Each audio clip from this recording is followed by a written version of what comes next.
pada konteks dari Muhammad persilahkan.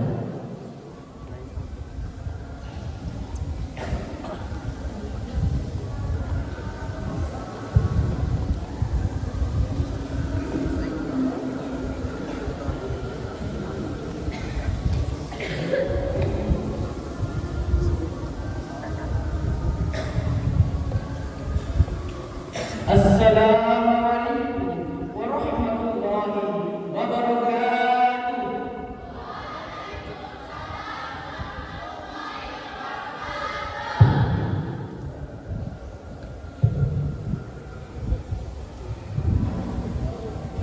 Allahu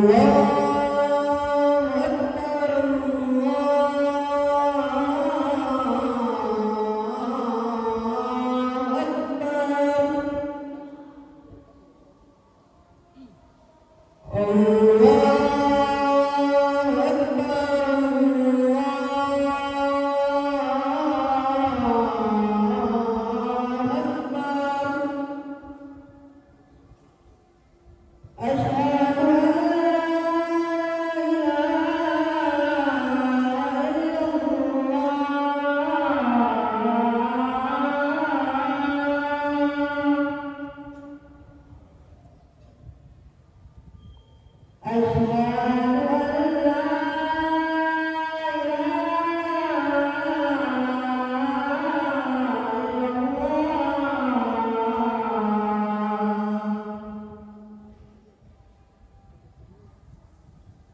Akbar.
konsumtif, dan berlebih-lebihan.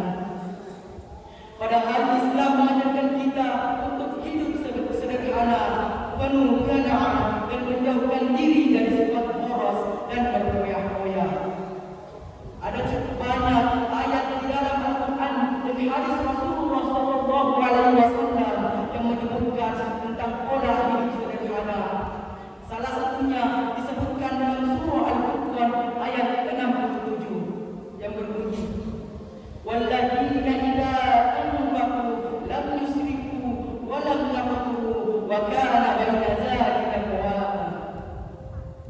Yang artinya, dan termasuk hamba-hamba Tuhan yang Maha Pengasih, orang-orang yang apabila menginfakkan harta, mereka tidak berlebih-lebihan dan tidak pula pikir di antara keduanya secara wajar. Jika kita melihat arti di dalam ayat ini, maka seorang mukmin dianjurkan untuk tidak berlebih-lebihan, salah satunya adalah berinfak. Masyaallah muslimin rahimani wa rahimakumullah. Seseorang yang boros, walaupun kebutuhan pribadi dan keluarganya telah terpenuhi dengan hidup secara mewah, tetap akan menghembuskan kekayaannya pada kesenangan lain. Artinya, ia merusak dirinya sendiri dan masyarakat yang ada di sekelilingnya. Padahal kekayaan yang dititipkan oleh Allah Subhanahu wa Ta'ala kepadanya harus dipelihara sebaik-baiknya, sehingga dapat bermanfaat untuk dirinya, keluarganya, dan masyarakat yang ada di sekitarnya. Begitu pula jika kita bersifat kikir, dapat membawa kepada kerugian dan kerusakan besar. Orang yang sifatnya seperti ini diancam Allah Subhanahu wa Ta'ala dengan api neraka sebagaimana tersebut dalam firman-Nya. Wailul likulli humazatin lumazah. Celakalah bagi setiap pengumpat dan pencela. Alladzi jama'a malahu wa 'addada. Yang mengumpulkan harta dan menghitung-hitungnya. Yahsabu anna malahu akhlada. Dia manusia mengira bahwa hartanya itu dapat membekalkannya. Kalla la'inbazanna fil hutama. Sekali-kali tidak, pasti dia akan dilempar ke neraka hutama. Quran surah Al-Hamzah ayat 1-4.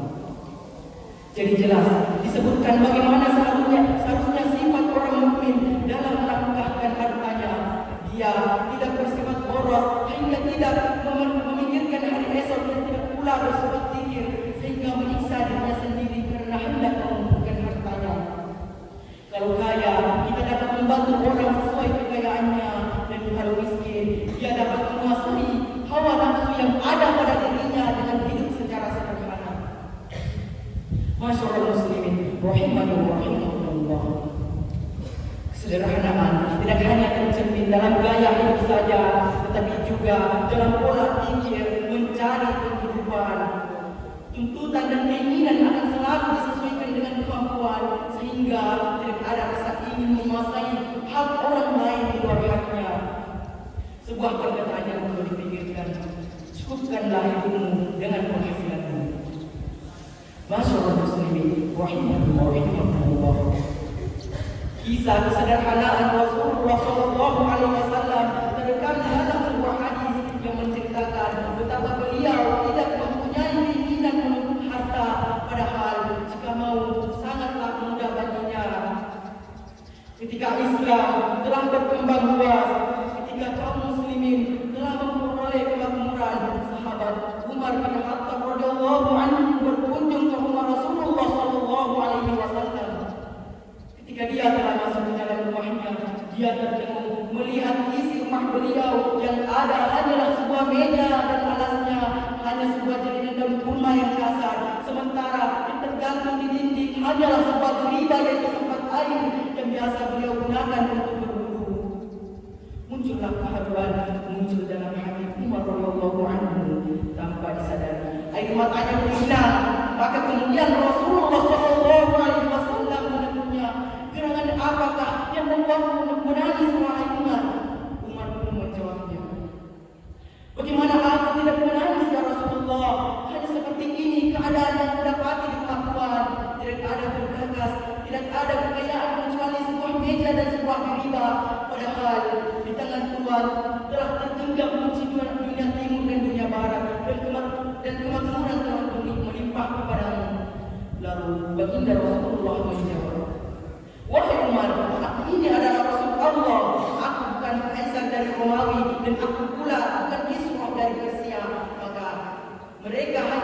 mengejar duniawi sedangkan aku mengutamakan ukhrawi. Kata-kata aku bukan kaisar Romawi, aku bukan kaisar Persia, tidak berarti Rasulullah Shallallahu Alaihi Wasallam tidak memiliki kesempatan mengingat keterangan Umar bahwa di tangan Rasulullah Shallallahu Alaihi Wasallam tergenggam kunci dunia timur dan dunia barat. Namun, niat Rasulullah Shallallahu Alaihi Wasallam dalam kalimat terakhir itu merupakan kata yang paling berharga. Mereka hanya mengejar duniawi, sedangkan aku mengutamakan ukhrawi. Apa yang disyaratkan Rasulullah Shallallahu Alaihi Wasallam sangatlah jelas, bahkan bahwa tidak selamanya hidup dengan kemewahan dan gemilang harta adalah berkualitas. Justru sebaliknya, seringkali kehidupan semacam itu menjadikan hidup terasa sunyi dan kering. Kalian hidup dalam lingkungan yang jernih, seperti di sekolah Islam Al-Rahwane, tempat kita menuntut ilmu, tempat kita membentuk akhlak mulia. Maka jadikanlah kesederhanaan sebagai karakter dan gaya hidup. Jangan merasa minder karena tidak memakai barang mahal. Jangan memaksakan diri untuk terlihat kaya di mata orang lain. Nilai seseorang tidak ditentukan oleh pakaiannya, nilai seseorang ditentukan oleh akhlaknya dan ilmunya. Jadilah pelajar yang membanggakan orang tua, bukan dengan kemewahan, tetapi dengan ketaatan, akhlak yang baik, dan prestasi yang diraih dengan jujur dan sederhana. Semoga Allah Subhanahu wa Ta'ala menjadikan kita generasi yang bertakwa, rendah hati, dan hidup penuh keberkahan. Nabi Sallallahu Alaihi Wasallam bersabda, bukanlah kekayaan itu banyaknya harta benda, tetapi kekayaan yang sejati adalah kekayaan jiwa. Hadis riwayat Bukhari dan Muslim. Barakallahu li wa lakum fil Qur'anil azim wa nafa'ani wa iyyakum bima fihi minal ayati wa dzikril hakim wa taqabbal minni wa minkum tilawatan innahu huwas samiul 'alim.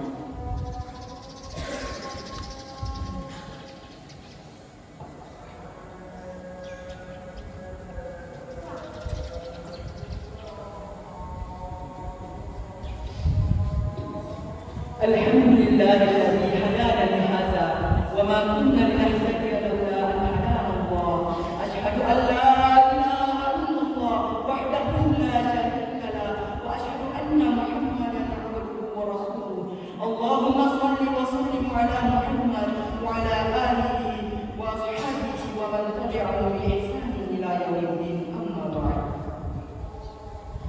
Inna Allaha wa malaikatahu yusalluna 'alan nabi. Ya ayyuhalladzina amanu sallu 'alaihi wa sallimu taslima. Allahumma shalli wa sallim 'ala Muhammad wa 'ala alihi kama shallaita 'ala Ibrahim wa 'ala ali Ibrahim innaka Hamidum Majid. Wa barik 'ala Muhammad wa 'ala ali Muhammad kama barakta 'ala Ibrahim wa 'ala ali Ibrahim innaka Hamidum Majid. Allahumma ighfir للمسلمين والمسلمات والمؤمنين والمؤمنات الأحياء منهم والأموات إنك سميع قريب مجيب دعوات. ربنا ظلمنا أنفسنا وإن لم تغفر لنا وترحمنا لنكونن من الخاسرين. ربنا آتنا في الدنيا حسنة وفي الآخرة حسنة وقنا عذاب النار.